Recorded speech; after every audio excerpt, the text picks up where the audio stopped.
The superyacht charter market operates in 4 tiers, and entry at each level requires a different strategy, a different balance sheet, and a different tolerance for what can go wrong.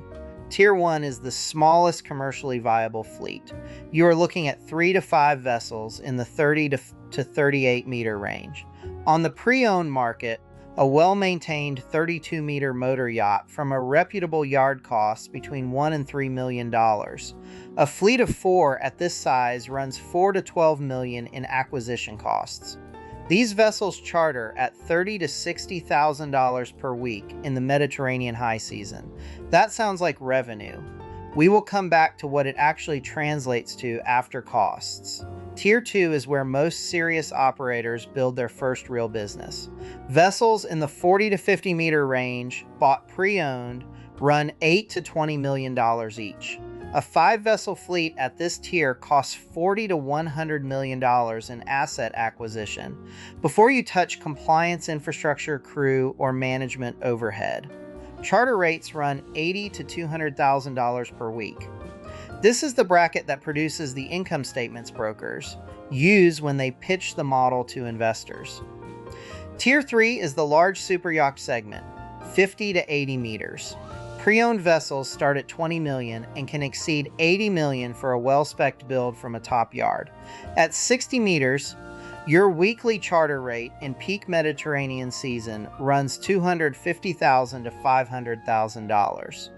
A single vessel in this bracket, properly managed and booked, can generate 1 to 2 million euros in annual charter income. Tier 4 is what the industry calls trophy territory, and it defines the ceiling of what this business is capable of. The 136-meter Lursen Superyacht Flying Fox, built in 2019, crewed by 55 people, accommodating 22 guests, charters at approximately $3.5 million per week. The vessel's estimated build cost was between $400 and $500 million. It sold in 2025 in what brokers described as a secretive off-market deal to a buyer based in the United Arab Emirates. At that charter rate, the vessel needs to fill approximately 25 weeks per year just to cover operating costs at scale. The largest charter superyachts in the world are not rental income machines. They are status infrastructure, and the charter revenue is the window dressing that keeps them commercially certified. The transaction that most precisely illustrated the Tier 3 dynamic in 2025 was the sale of Breakthrough, a 119-meter Fed ship. The sale was first reported in May 2025. The new owner, described by brokers as a Canadian entrepreneur with background in minor league hockey and waste management, confirmed the vessel would join the active charter fleet.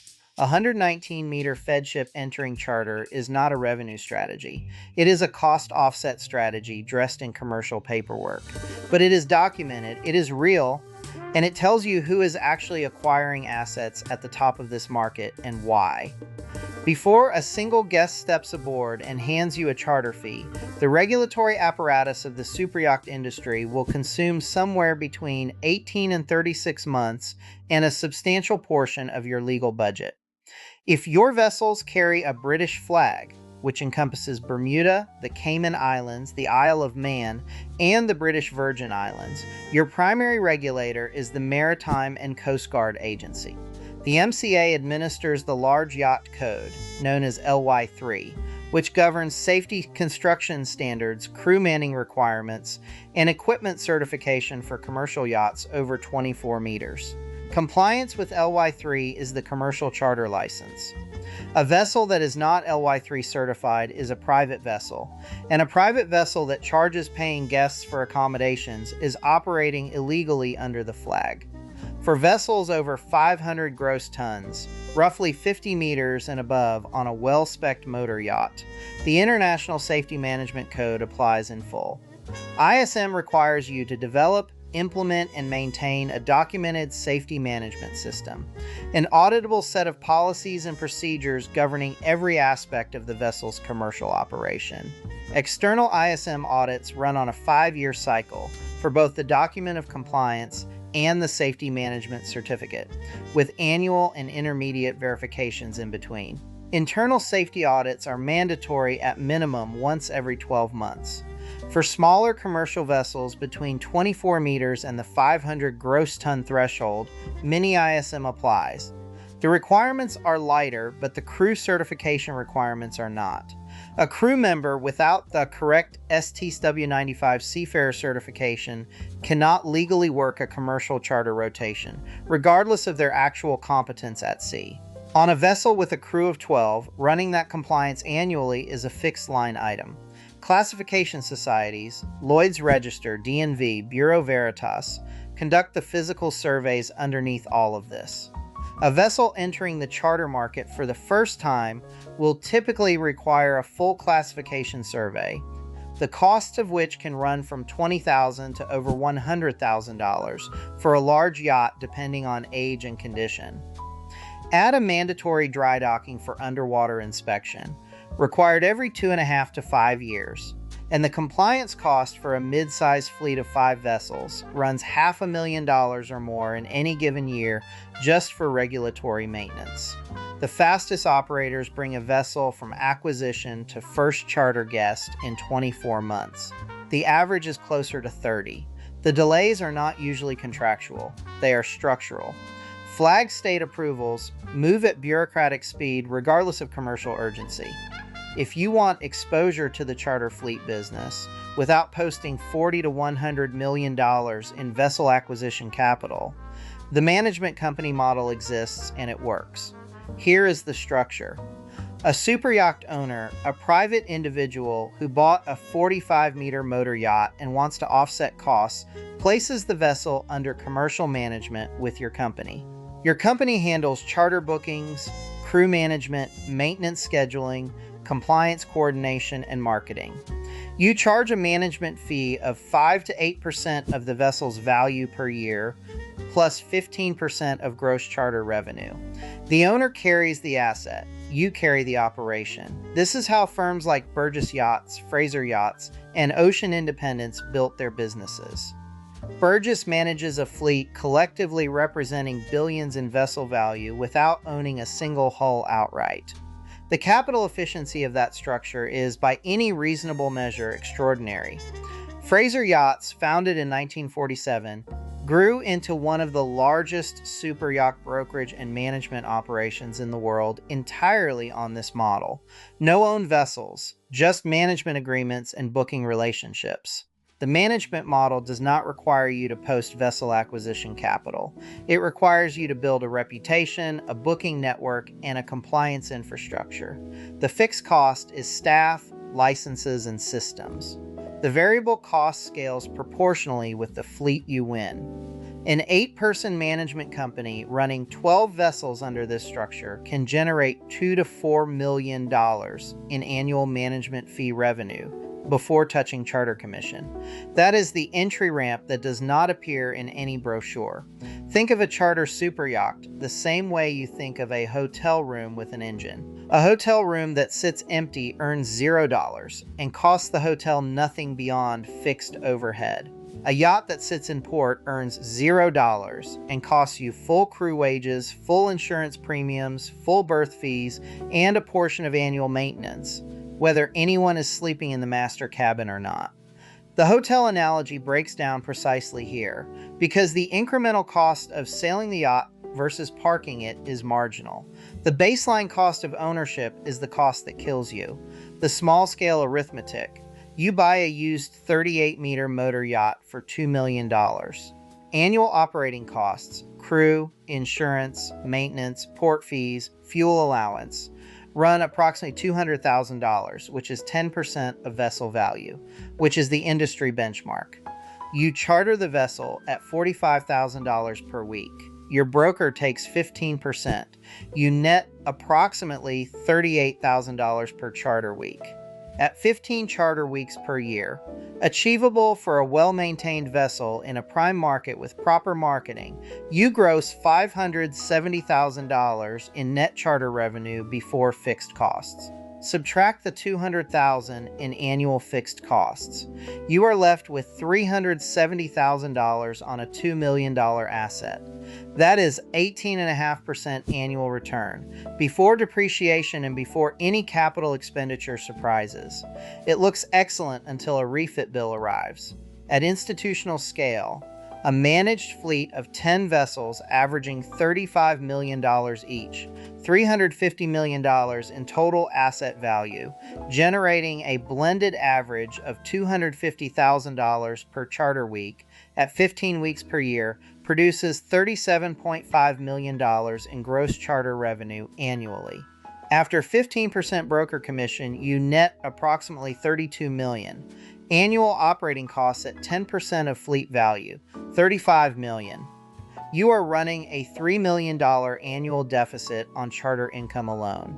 At institutional scale, charter revenue does not produce the profit.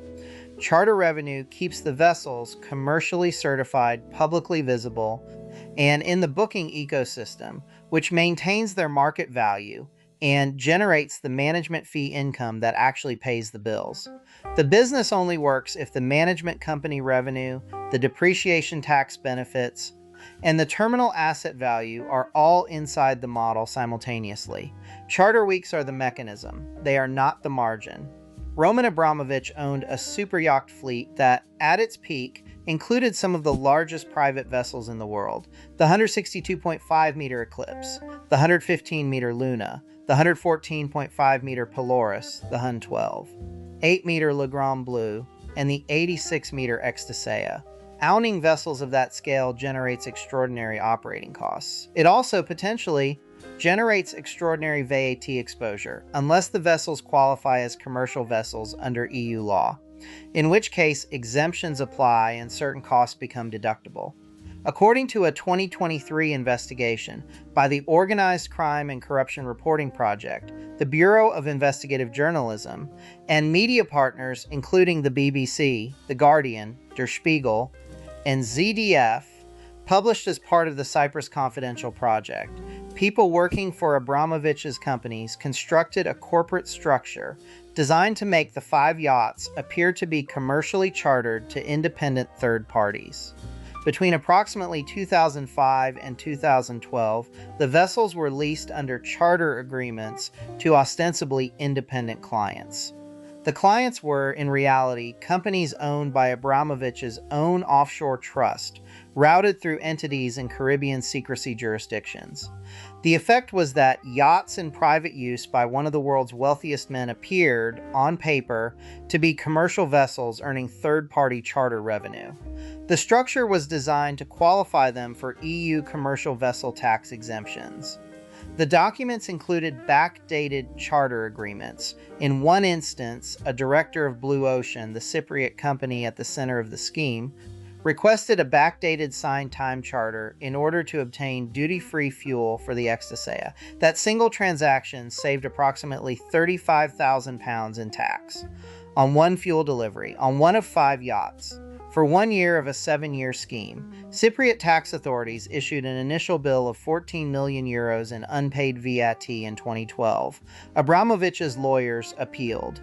The appeal was dismissed in March 2024 after the attorney informed the court she had lost contact with her client. Blue Ocean was dissolved 4 months later and reinstated by court order. By mid-2025, the total exposure, including interest and penalties, had grown to approximately €26 million. In August 2025, Cyprus filed criminal charges against former directors of the Abramovich-linked firm. The lesson the industry extracted from this case is not about the money. It is about the document trail. The charter fleet legal structure, commercial registration, third-party charters, management agreements, is simultaneously a compliance mechanism and a tax mechanism. When those two functions are fused into a single structure whose primary purpose is evasion, the compliance documentation does not protect you. It records your intent. Perini Navi was not a charter fleet operator. It was one of the most prestigious sailing superyacht builders in the world, founded in 1983, with 4 decades of high specification commissions from owners across the Mediterranean, Northern Europe, and the Americas. It is in this episode because it demonstrates a failure mode entirely distinct from fraud: the destruction of charter fleet value through counterparty collapse. When a charter fleet operator commissions a new build from a shipyard, they typically pay 10 to 30% of the vessel contract price as a construction deposit, spread across multiple installments as the build progresses. On a $15 million commission, that is $1.5 to $4.5 million transferred before the vessel physically exists. This is standard industry practice. The risk embedded in it is that your capital is now unsecured against the financial health of the builder. In 2020, Perini Navi reported negative EBITDA of 25 million euros. Court documents revealed total debt exposure at the end of 2019 of 80.87 million euros. By the end of the first quarter of 2020, the exposure had climbed to approximately 100 million euros. On January 29, 2021, judges at the Lucca Tribunal declared Perini Navi bankrupt, rejecting a restructuring plan and denying a request for additional time to present alternatives. The bankruptcy trustee set a base auction price of 62.5 million euros for the remaining assets, requiring a 10 million euro security deposit from any prospective bidder by July 28, 2021. Palumbo Superyachts publicly expressed interest. The Ferretti Group and San Lorenzo formed a joint venture and expressed interest. All of them declared the opening bid too high. The first auction yielded no qualified bidders. A second auction also yielded no qualified bidders. The Italian Sea Group eventually acquired Perini Navi's shipyards in Viareggio and La Spezia, one incomplete new build, and all intellectual property for approximately $80 million. The owners and charter fleet operators who had construction deposits inside vessels at Perini Navi during the bankruptcy proceedings became creditors. They joined a creditor queue with secured lenders, suppliers, and employees ahead of them in line. The history of creditor recovery in shipyard bankruptcies is not a history of full recovery. The failure mode here is not fraud and it is not incompetence. It is concentration risk. When the value of your fleet depends on vessels under construction at a single builder, and that builder is carrying 100 million euros in debt with a restructuring plan the courts have already rejected once, your asset is not a yacht. It is an unsecured claim on a business in distress. Rule 1. Never carry more than one vessel under construction at a single yard simultaneously. Stage your commissions across multiple builders. The premium you pay in scheduling inefficiency is cheap insurance against counterparty collapse. Rule 2. Treat the commercial charter structure as a compliance tool, not a tax optimization tool. The two functions exist simultaneously in every charter fleet legal framework.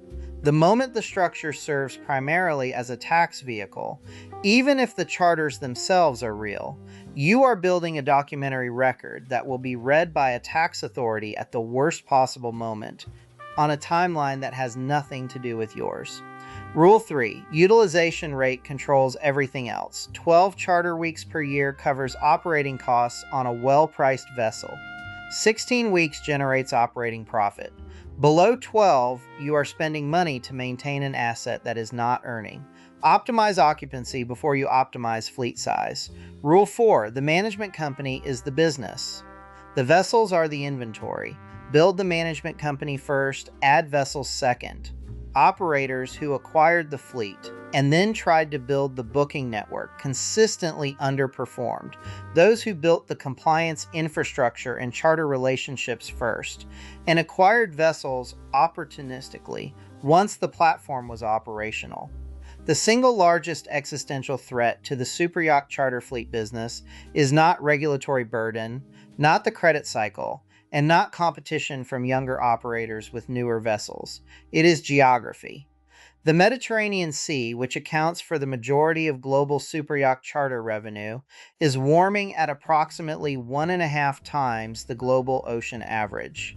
peak charter season in the Western Mediterranean has historically run June through September. Climate modeling now projects that sustained surface temperatures in the Adriatic, Tyrrhenian, and Aegean will routinely exceed 29 degrees Celsius by midsummer in the 2030s. For charter guests, that translates to conditions aboard vessels that no amount of air conditioning fully compensates for. For operators, it means charter demand will shift earlier into spring, later into autumn, and progressively away from the central Mediterranean toward northern European waters and the Arctic expedition segment. The fleet is not built for that. The global commercial superyacht fleet was designed primarily around Mediterranean and Caribbean operations. Repositioning to Norway, Iceland, or Svalbard requires different vessel specification, ice-class certification, heating systems engineered for polar operations, crew trained in expedition protocols. Refitting an existing mid-sized charter vessel to expedition-capable standards costs between $5 and $20 million, and that refit removes the vessel from the charter calendar for 6 to 18 months. The superyacht market overall was valued at approximately $18.9 billion in 2025, projected by analysts to reach $32 billion by 2035. Those projections assume demand tracks historical seasonality patterns. If Mediterranean seasonality contracts by 4 to 6 combined weeks in the next decade within current climate projection ranges, the utilization models underpinning fleet valuations become structurally unsound. A fleet appraised at a multiple based on 16 charter weeks per year is repriced the moment the market consensus moves to 12. Time to pull it all together and answer the actual question: how much money do you actually make if you do this right? Scenario 1, small fleet, realistic execution. You acquire 3 pre-owned 40-meter motor yachts at an average of $10 million each. Total investment, $30 million. You contract vessel management, hire certified captains, and outsource compliance. Annual operating costs across the fleet, $3 million, 10% of asset value. Your vessels are properly maintained, professionally marketed, and placed with a reputable central agent. Charter rate, $100,000 per week per vessel. Utilization, 15 weeks per year. Gross charter revenue, $4.5 million. After 15% broker commission, $3.8 million. After operating costs, $800,000 in annual net operating income. If you hold the vessels for 10 years with conservative 5% annual depreciation, you carry $15 million in paper asset losses over the period. Your cumulative operating income over 10 years is $8 million. Net economic position, approximately $7 million behind your starting capital before any financing costs. The real return came from the tax efficiency of depreciation write-downs against other income, and from any management fees you generated by adding other owners' vessels to your platform during the same period. Scenario 2. Large fleet, optimistic execution. You build the management company first. You manage 15 vessels for other owners, charging 5% per year on an average vessel value of $25 million. That is $18.75 million in annual management fee revenue. After $8 million in operational overhead, $10.75 million. You also collect 15% of all charter revenue those 15 vessels generate. At an average of $200,000 per charter week at 14 weeks per year per vessel, total managed charter volume is $42 million annually. Your commission, $6.3 million. Combined management company revenue, approximately $17 million per year after costs. In year 7, you receive an acquisition inquiry. Not for the vessels, you don't own any, but for the company. The booking network, the client relationships, the compliance infrastructure, the staff. MarineMax, for context, received a $480 million acquisition offer from Island Capital Group. Your $17 million management company, EBITDA, at a 6x earnings multiple, is worth approximately $102 million. You built that without ever owning a single hull. You came into this thinking the boats were the asset, The boats are the excuse. The compliance infrastructure, the booking network, the crew relationships, and the management fee agreement are the actual business. Every operator who went looking for income and found only costs did so because they acquired vessels before they had a platform capable of filling them. The people still operating in this industry at scale are not the ones who own the most yachts. They are the ones who understood early enough that the vessel is the product and the management company is the company, and that Roman Abramovich, with 5 of the largest private vessels ever built, still found a way to lose. If you want to understand the other businesses where the asset is only the excuse, the channel is right here.